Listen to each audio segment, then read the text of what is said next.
como os africanos, né, que foram trazidos para cá como escravos, e os franceses. Pois é, essa influência francesa não se dá só pelo fato de eles terem desembarcado por aqui naquela época, não. Mas porque toda a referência cultural da época do descobrimento era uma referência francesa. Um jornalista de Petrópolis escreveu um livro que mostra a franceses e a nós brasileiros o quanto essa amizade rendeu frutos.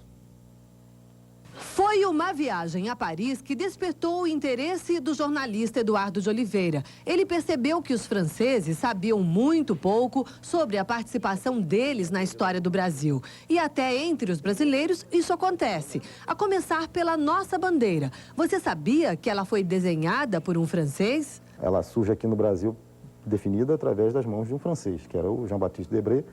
Ele retratou o Brasil ao longo de 15 anos que ele ficou aqui. A história conta o seguinte: o imperador determinou as cores e ele determinou esse formato original do losango inserido dentro de um retângulo, criando, sugerindo algo novo. Na verdade, também era um padrão copiado da França. Mais tarde, a bandeira seria modificada na República por influência de um outro francês, que foi Auguste Comte, que pregava a ordem e o progresso.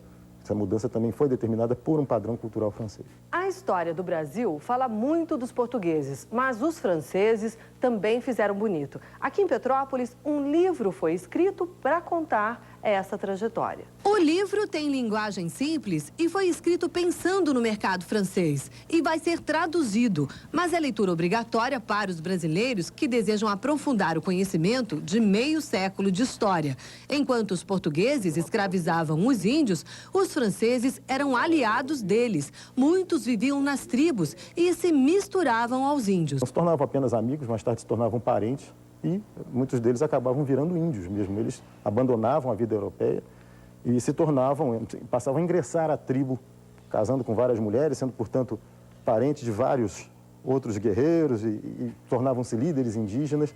Alguns, inclusive, chegavam a se tornar canibais, né? A influência francesa no Brasil permanece forte até meados do século XX. Aqui, nossa história é contada do ponto de vista dos vencedores, os portugueses. Mas não fosse a ameaça da presença dos franceses na costa brasileira, os lusitanos não teriam se preocupado tão cedo em colonizar o país. Volta e meia a gente vai ver um livro de história do Brasil e vê lá. Surgiu por influência francesa. Tal coisa aconteceu por influência francesa. Tal herói nacional sofria influências francesas. Só que é bem mais que uma influência. É um papel ativo. Os franceses são agentes ativos na construção de ideias, ideais e, eventualmente, como no caso dos índios e tal, de fatos decisivos para a construção do país.